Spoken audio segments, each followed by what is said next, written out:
everybody. Thanks for being here. It's nice to have a captive audience. My name is Kathy Ramsey. I'm the Director of Financial Aid here at Colby Community College, and I'm just going to talk to you today about the basics of financial aid and the process for the filing the FAFSA and getting your financial aid.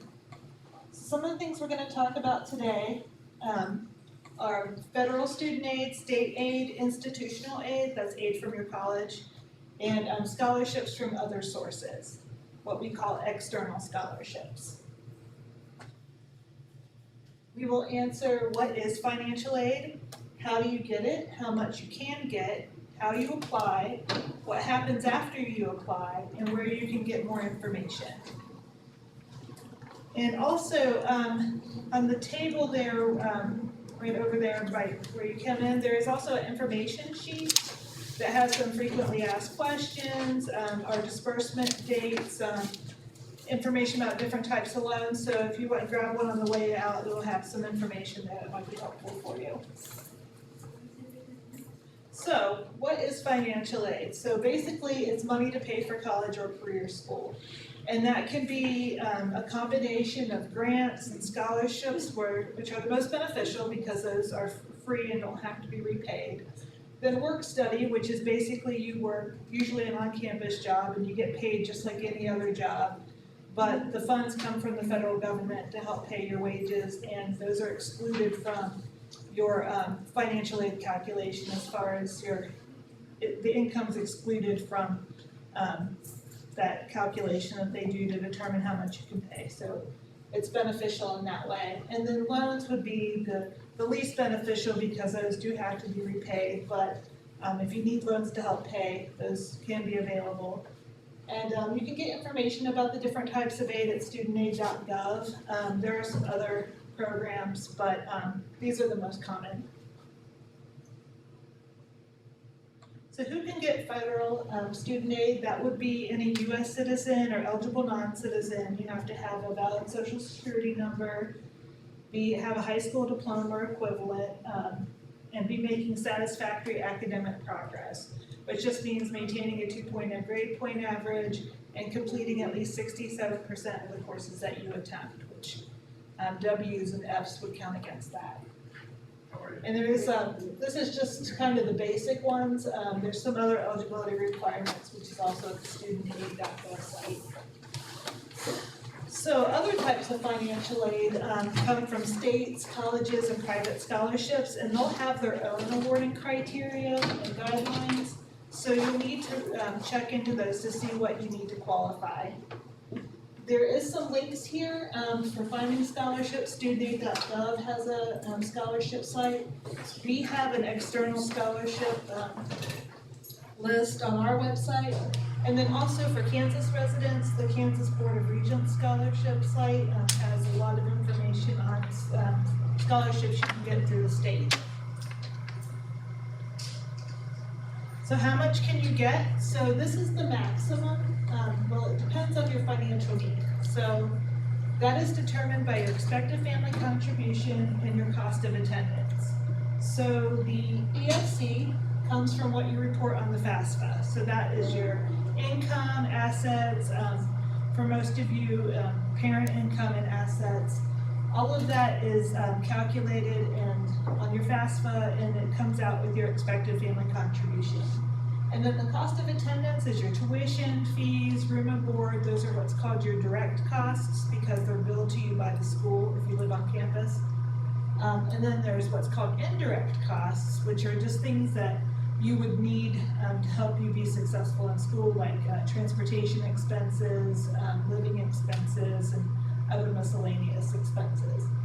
So you take your cost of attendance and you subtract your expected family contribution, and that consists of your financial need, and that's what we use to determine how much aid you can get. As you can see, depending on what school you go to, this could be very different. So if you're going to a public two-year school like Colby and you have an expected family contribution of $12,000, as you can see in this example, and these aren't our numbers, but A student with a 12,000 EFC who would go to a public two-year school with a cost of attendance of 10,818, they're not going to have any financial need. So they're not going to get any need-based aid. For a public four-year though, if they're transferring out and going to a public four-year, if the cost of attendance is a lot higher, so you can see here that the student actually does have some need, and then a lot of need if they're going to a private school. So just your EFC stays the same, but the cost of attendance is going to vary depending on what school you go to. So here are the maximum amounts for federal student aids. This is a person who would have a 0 expected family contribution. For 21-22, the Pell Grant is $6,495. That would be for the fall and spring, assuming full-time enrollment. We don't know what's going to be yet for next year. That usually comes out in about February, but it usually goes up a little bit each year. If things happen in Congress, it actually could go up quite a lot. There's a lot of buzz about that. You have a question? When does the application for the Pell Grant for next year start? Actually, October 1st. So yeah, I'll be getting to that here in a second. So it's actually already open. All right. So for work study and the Supplemental Education Opportunity Grant, that's going to vary depending on schools, because each school has a pot of money that they have to give out, and then once they apply the funds to the accounts, that's it. So it's really important to make sure that you file your FAFSA as soon as possible. And then subsidized and unsubsidized loans, it depends on your grade level and your dependency status. So most of you would be considered dependent students. So for freshmen, that's $5,500 per year. So fall, spring, or fall, spring, summer. $6,500 for dependent sophomores. And then if you transfer to a four-year and you're a junior or senior, it goes up to $7,500. And then if you are a dependent student and your parent is willing to take out a PLUS loan and you need that, the PLUS loan actually doesn't have a dollar limit. It's just the cost of attendance minus the other aid that you get. So it just depends on how much extra that you need to cover your expenses. And so studentaid.gov/need money has information about other programs. So for state, school, and private scholarship money, it really just depends on the program, so you have to do some research into those. If you are transferring to a four-year school, you would need to check with their financial aid office about their programs and application process. For CCC, there's our link to apply for scholarships for next year, and that's already open. And for Kansas scholarships, the kansasregion.org, they don't have the application up for next year yet. I'm hoping it will be soon, but so far it's still not up, but you can go there and get information about the programs. And then also studentaid.gov/scholarships also has a scholarship search. And what's good about this is they're vetting the scholarships, so it's not like, there's a lot of scholarship scams out there that want you to pay money to search for scholarships. So studentaid.gov is a reputable site. You don't have to worry about getting sucked into some sort of scholarship scam. So how do you apply for aid? You would start with the FAFSA, FAFSA.gov, and then for if you're going to transfer to a four-year school, you'd have to contact their school as well to find out like priority deadlines and things like that. Ours link is here again, and our priority deadline, the first one is December 31st. So if you're coming back next year, make sure you get on there and start applying for our scholarships. And then for private scholarships, it just depends on the program, so you have to check their website or their contact number for more information. Now the FAFSA is a free application, so make sure you use the .gov, because there are some sites that will do the FAFSA for a fee, but you should never have to pay to do a FAFSA. So just make sure that you use the .gov site. So if you've done a FAFSA before, you've already done this, but if you haven't, you will need to create an FAFSA ID and password. So you will need to do that, and if you are a dependent student, your parent will also need to do that. Now, if your parent has done one in the past for a sibling, or you, then they don't need to do that again. But if you're starting from scratch, you'll need to make sure that this is done. If you have an FSA ID, make sure you don't give that information to anybody. You shouldn't have to. Anybody reputable shouldn't be asking for that because that protects your information. There's a lot of confidential information on the FAFSA, and you don't want that to get into the wrong hands. So don't tell anyone your FSA ID. Nobody should be asking for it. So you also need to gather the documents that you'll need to apply, and so that would be you, your parents, your federal tax return for 2020 if you worked and filed taxes, your W-2s if you worked. Make sure you have your social security numbers, the correct ones.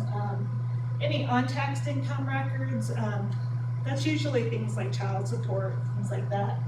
Asset information such as your bank account statements, because sometimes it'll ask what the balances of your checking and savings accounts are as of the date you file the FAFSA.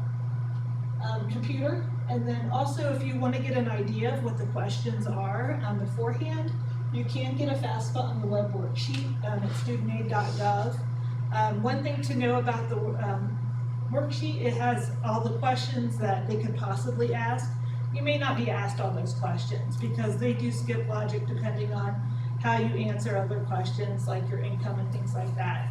It may give you the option to skip the asset questions. If it ever gives you the option to skip, you should go ahead and skip because first of all, it'll make the FAFSA go a lot quicker, and second of all, it doesn't help you to answer those questions. So if it's allowing you to skip the asset and other income information, just go ahead and click skip.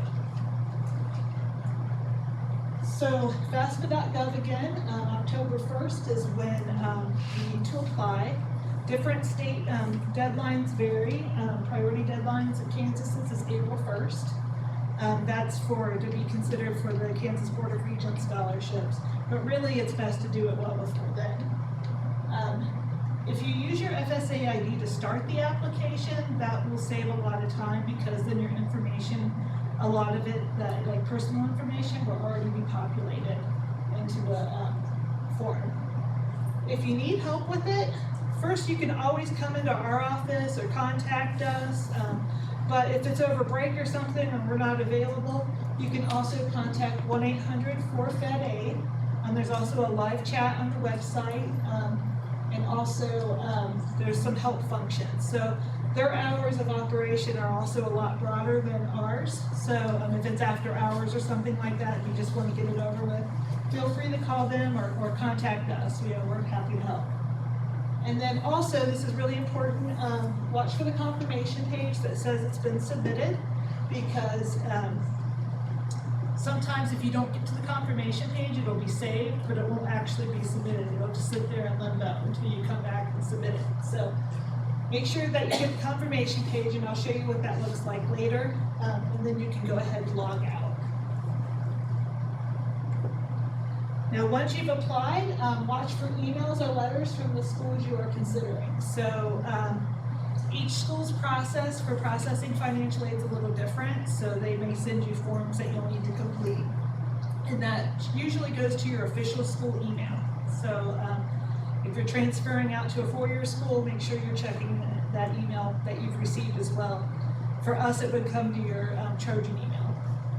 And then make sure that you meet all deadlines, because you can miss out on aid if you don't. So just make sure that you get this done early as soon as possible.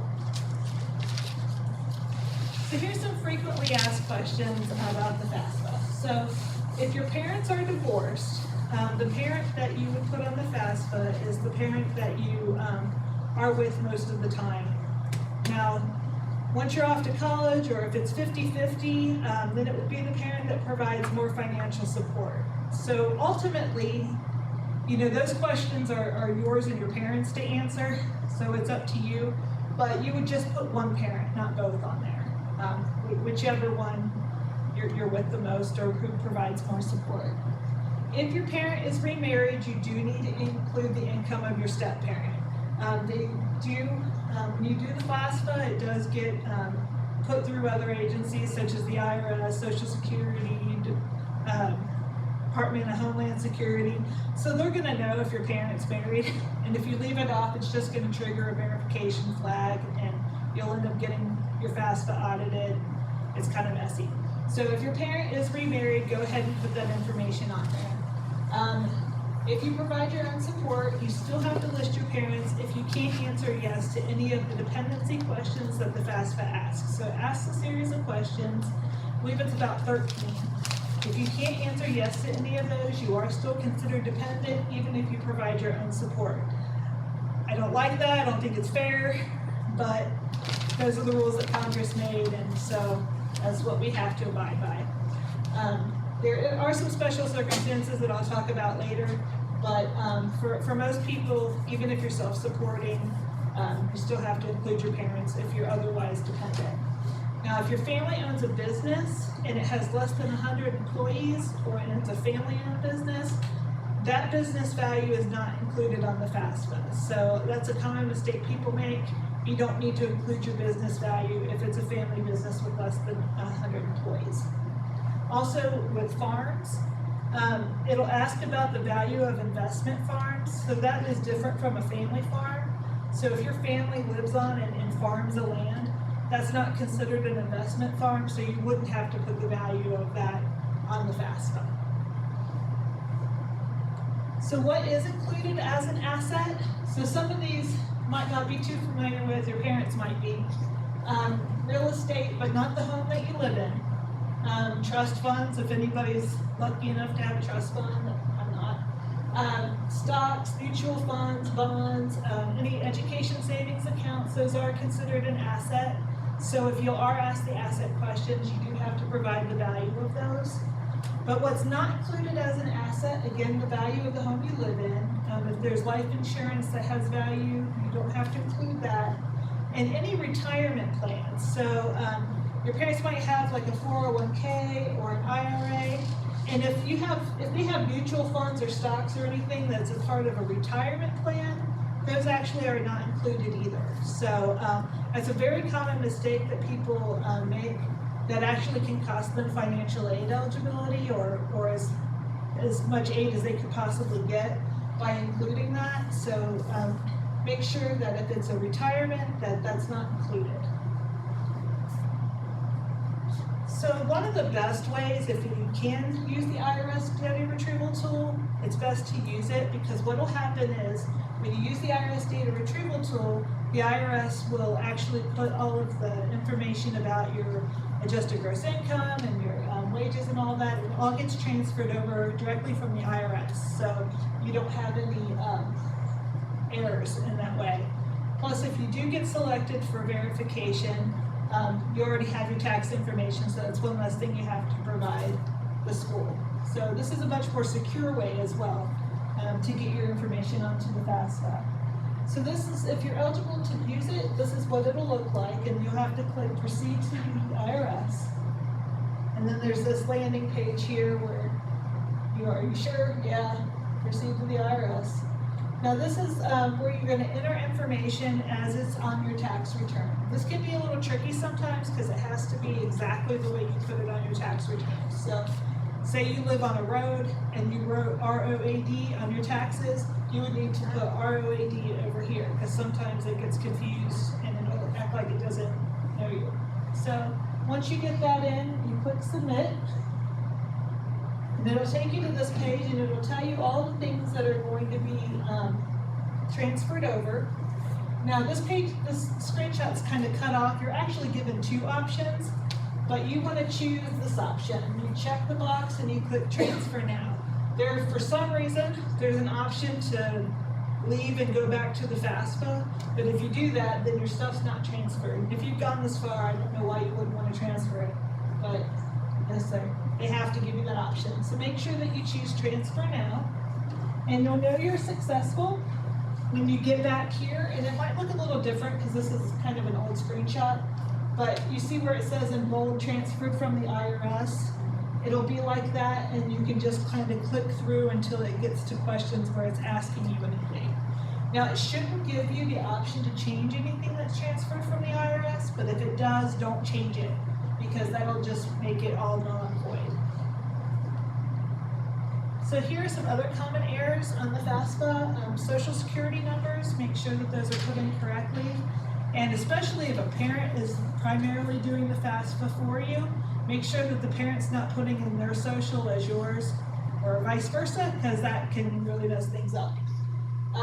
Divorced, remarried, parental information, and income. Taxes paid is one. If you don't use the data retrieval tool, that's one that really gets messed up because people will put in the amount that was withheld or the amount they got back in a refund and not actually the amount that was paid. So that's a tricky one. Household size and number of household members in college is also can be kind of confusing for people, especially if you have blended families, etc. So if your parent is in college, you actually don't include that on the FAFSA. It's just you or your other like siblings or dependents in the household. And they're talking about at least half-time enrollment. So household size would be you, your parents, and anyone else that your parent provides more than 50% of support for. So whether or not they're living with you. So say you have a sibling at another college, if your parents are still providing support and they're dependent on the FAFSA, that would be included in the household size. So here is the confirmation page. This is kind of what it looks like. This is what you want to get to make sure that you've gotten through it. So say congratulations. It'll have this thing called a data release number. It'll show, like, if you could put up to 10 schools on the FAFSA, and it'll give you some statistics about the schools that you've put on there. And then that way you know that the schools are going to get the FAFSA. One other thing that's really important, and you might want to print off your confirmation page if you can, it will tell you if you're eligible for federal grants, and it'll also give you it'll tell you your loan eligibility. So this is a good way to kind of get an estimate of how much aid you're going to get the following year, because sometimes, like in our case, we don't send out offer letters for next year until sometime in the spring. So this will give you an idea of what to expect for the upcoming year. Almost done. So what happens next? You should get a response by email confirming that the FAFSA was processed. This will come from the Department of Education, and it takes about 3 to 5 business days.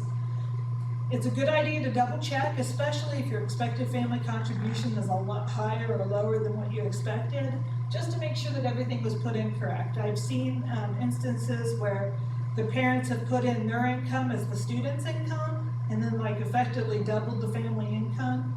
Things like that, or they just added an extra 0 onto their wages or something that really inflated how much they made, and that can screw things up. And we don't automatically know that an error's been made, because if the student's not selected for verification, we have no way of knowing if your parent made $16,000 or $160,000. You know, we're relying on the information that you provided on the FAFSA. So if you do find mistakes, correct them and submit that. You should take another 3 to 5 days to get the correction back. But don't update any information that was correct on the date you filed the FAFSA form. For instance, if your parent remarries after you file the FAFSA, you wouldn't go in and correct that. If you get married after you file the FAFSA, you wouldn't go in and correct that. Those are things that are as of the date, and it'll actually say that in the question, as of today. If that's correct, then you don't go back and correct it later. It'll trigger verification flags and just be a problem. So after that, if you are transferring to four-year schools, evaluate their school's aid offers, because what you're going to be offered is probably going to vary a bit from school to school. If you're returning to CCC, you should get an offer letter by email in the spring. And then make sure you keep in touch with the financial aid office, make sure that you've turned in all your required documents and everything.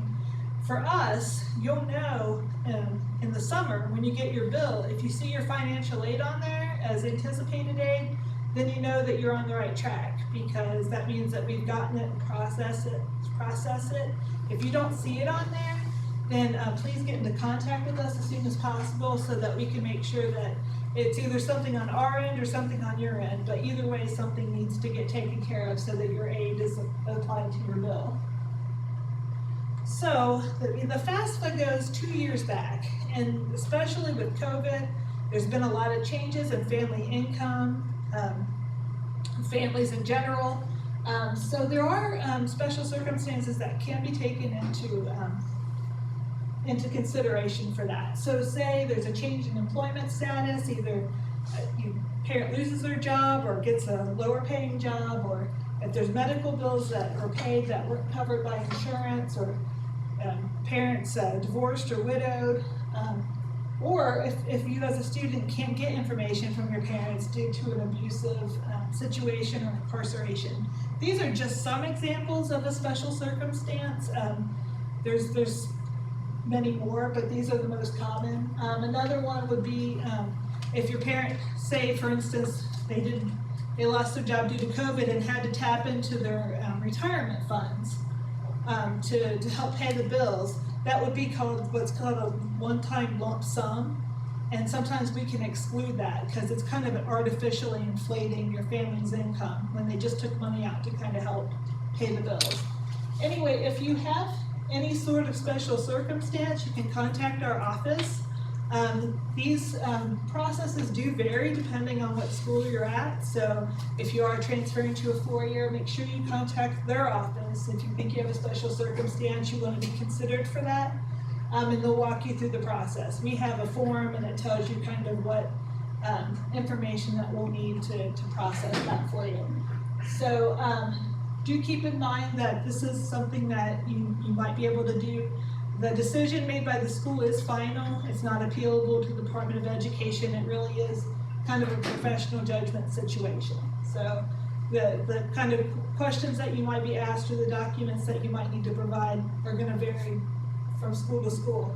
Plus, if you do like a special circumstance here and then transfer to a 4-year school, you're probably going to have to start the process over again because that kind of thing doesn't transfer from school to school.